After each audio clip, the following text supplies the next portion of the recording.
All right, get ready for another deep dive. Today we're going to be exploring some pretty mind-bending concepts. Yeah, this one's a real head trip, even for us. So it's all based on this essay, Bosonen, Schlüsselteilchen der Quantentechnologie. By Jürgen Schneeppert. Really fascinating stuff. Yeah, and it gets to this idea that, like, the universe at its most basic level, it doesn't really act the way we're used to, right? Not at all. Like, think about it. In our everyday experience, things can't just occupy the same space. They don't just merge together. Right, totally. But then you get down to this subatomic level, and things get super weird thanks to these things called bosons. Exactly. And Schneeppert does a great job of contrasting bosons with fermions. Oh, yeah. Fermions. Most people have at least heard of those because of electrons, right? Exactly. Electrons are fermions. And fermions are kind of like, they need their space. Like, only one fermion can be in a specific quantum state at any given time. So it's like assigned seating in the quantum world. Haha, yeah, you could think of it that way. And that's actually a big part of what gives matter its stability. Things don't just pass through each other because of this fermion behavior. Okay, that makes sense. But so if fermions are all about boundaries, what about bosons? Well, bosons are the opposite. They're totally fine with sharing the same quantum state. Really? So, like, no personal space issues at all? Nope. It's like, imagine a packed dance floor where everyone is doing the exact same move in perfect unison. That's kind of what bosons are like. Wow, okay.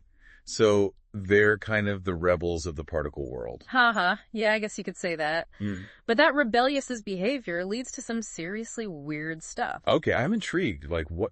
Give me an example. What kind of weird stuff are we talking about? Well, think about a liquid that can flow without any resistance whatsoever, even defying gravity. That's a superfluid. That's a real thing. Superfluid. Yeah. And it's made possible by bosons all syncing up in something called a Bose-Einstein condensate. A Bose-Einstein condensate.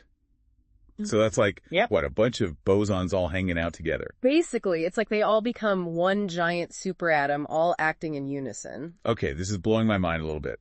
But so are superfluids just theoretical?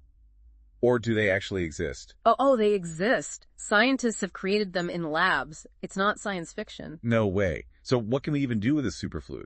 Well, they're being explored for a ton of different things. Like, imagine sensors so precise that they could detect the tiniest gravitational waves. Whoa, seriously? Yeah, or clocks accurate to, like, seconds over the entire age of the universe. That's insane. It is, right? And then there's quantum computing. Bose-Einstein condensates could be a key part of making that a reality.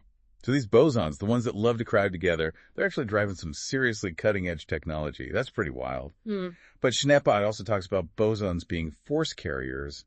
What does that even mean? It means that the forces we experience every day, like electromagnetism, the force that makes magnets stick. Right. And the strong force that holds atoms together. Those forces are actually mediated by bosons. It's like these tiny particles are carrying those forces from one place to another. Okay, so it's not just that light exists, it's that the very act of seeing depends on this constant stream of bosons, right? Exactly. And it's not just photons. The strong force, which is what binds quarks together inside protons and neutrons, that force is carried by another boson called a gluon. A gluon. So there are different types of bosons for different forces. Yeah, there are a few key players. Okay, let's go through them. So far we've got photons for light and gluons for holding atoms together. What else? Well, then there are the W and Z bosons, which mediate the weak force. That's the force responsible for radioactive decay. Radioactive decay. Sounds kind of scary. Yeah, it has a bit of a bad reputation, but it's actually crucial for a lot of important processes, like how the sun produces energy. Oh, wow. Okay, so maybe not so scary after all. All right, so photons, gluons, W and Z bosons. Am I missing any? Well, we can't forget the rock star of the boson family, the Higgs boson. Oh, yeah, the Higgs boson. That's the one that was all over the news a few years ago. Didn't they call it the God particle? Yeah, though a lot of physicists don't like that nickname. I can see why. But so what does the Higgs boson actually do? It's responsible for giving particles mass. Without the Higgs boson, everything would be zipping around at the speed of light, and the universe as we know it wouldn't exist. So the Higgs boson is basically what makes stuff. Well, stuff. It's what gives it substance. Exactly. It's a fundamental piece of the puzzle in understanding how the universe works. Wow, okay. So we've got all these different types of bosons, each with its own unique role to play. But, like, are we done discovering new bosons? Or are there more out there? That's a great question, and scientists are definitely still looking. One of the biggest mysteries in physics right now is dark matter. Dark matter, the invisible stuff that makes up most of the universe's mass. Yep, that's the one. We can't see it directly, but we know it's there because of its gravitational effects on galaxies. And some physicists believe that dark matter could be made up of, you guessed it, bosons. Whoa, so bosons might hold the key to understanding this huge cosmic enigma. This is getting really interesting. It definitely is. But we'll have to save that story for another part of our deep dive. We also need to explore those fascinating Bose-Einstein condensates further, as those seem to be where things get truly wild. I'm ready when you are. So you're ready to dive deeper into this whole Bose-Einstein condensate thing? Absolutely. Ready to get our minds blown some more. Yeah, bring it on. But I gotta admit, I'm still trying to wrap my head around what a BEC actually is. It's like, we talk about these bosons all syncing up, but What does it even look like? Right, so imagine, right, you've got a bunch of bosons, let's say rubidium atoms, because those are often used in these experiments. Okay, rubidium atoms, got it. And you cool them down, like way, way down to almost absolute zero. Absolute zero, so like colder than space. Colder than the coldest reaches of space, yeah. Okay, so it's cold. What happens then? Do they just like freeze solid? Not quite. Something much weirder happens. At these super low temperatures, the bosons start to lose their individual identities. Lose their identities? What does that even mean? It means they start to occupy the same quantum state. Like, they overlap, they kind of merge. Merge. So they're not just close together, they literally become one thing. Exactly. It's like, okay, think of it like this. Imagine a bunch of individual dancers, right? All doing their own thing. But then suddenly, they all start doing the exact same moves, perfectly synchronized. Okay, I can kind of picture that. So it's like they all become one giant super dancer. And that's kind of what happens with these bosons in a BEC. They all become one giant super atom. A super atom. Okay, I think I'm starting to get it. But is this just a cool lab trick? Or, does it have any real-world applications? Oh, it definitely has applications. BECs have the potential to, revolutionize a lot of different technologies. Really? Like what? Well, for one, think about sensors. Like, imagine a sensor so precise that it could detect the faintest gravitational waves. Gravitational waves, those ripples in space-time. The very same. We could use those sensors to study black holes, neutron stars, all kinds of crazy stuff. Wow. Okay. Yeah, that would be huge. Right.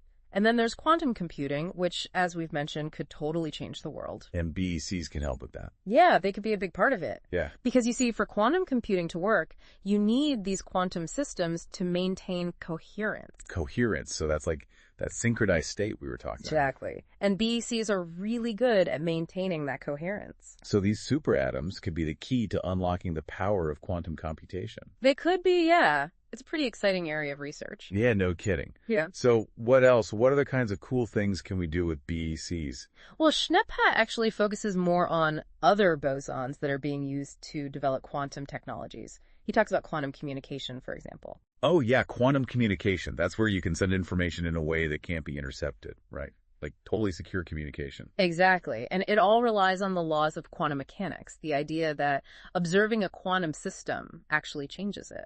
So if someone tries to eavesdrop on your message, you'll know right away. Exactly. And photons, those particles of light we talked about, they're perfect for carrying quantum information. They can travel long distances without being disturbed.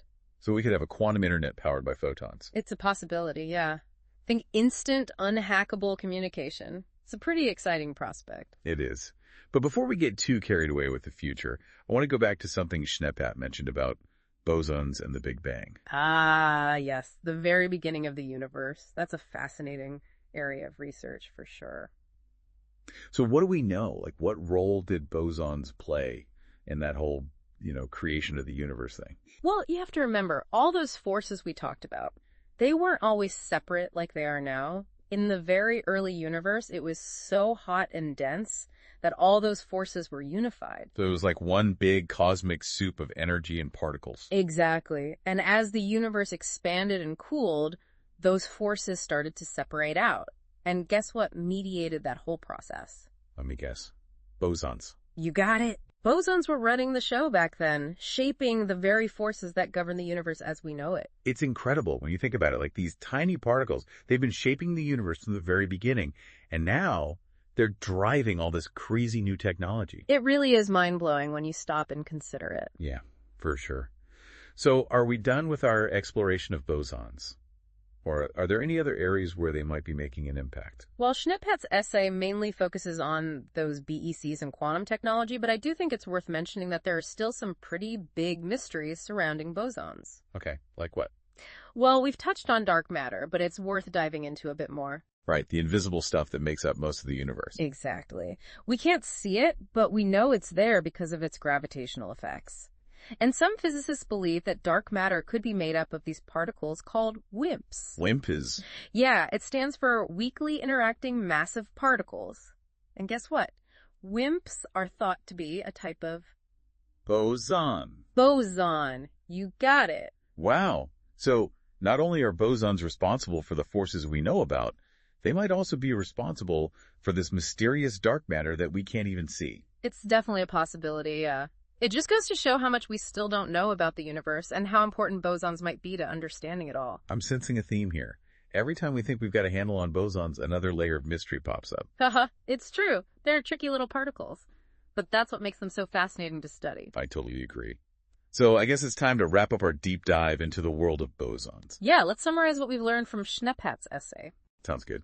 All right, so let's bring it all together. What are the, biggest things we've learned about bosons from this essay? Well, first of all, I think it's crucial to remember that bosons are fundamentally different from fermions.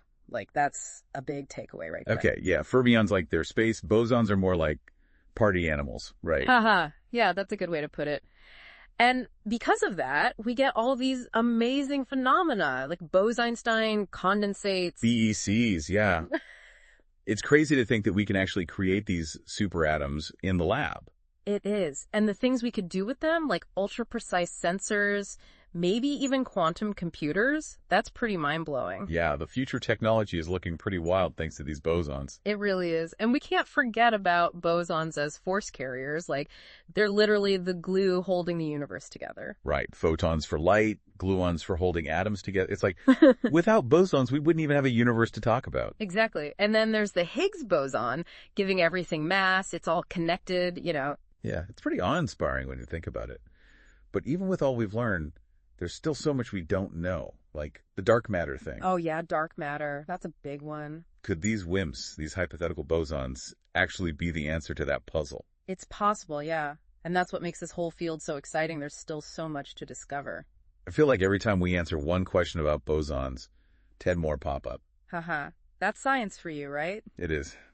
Well, I want to thank you for taking us on this deep dive into the world of bosons. It's definitely been an enlightening journey. It's been my pleasure. And a huge thanks to Jorgo Schneepat for his fascinating essay. Definitely recommend checking it out if you want to learn more about these incredible particles. Absolutely. To all our listeners, thanks for joining us on another deep dive into the fascinating world of science and technology. We'll see you next time.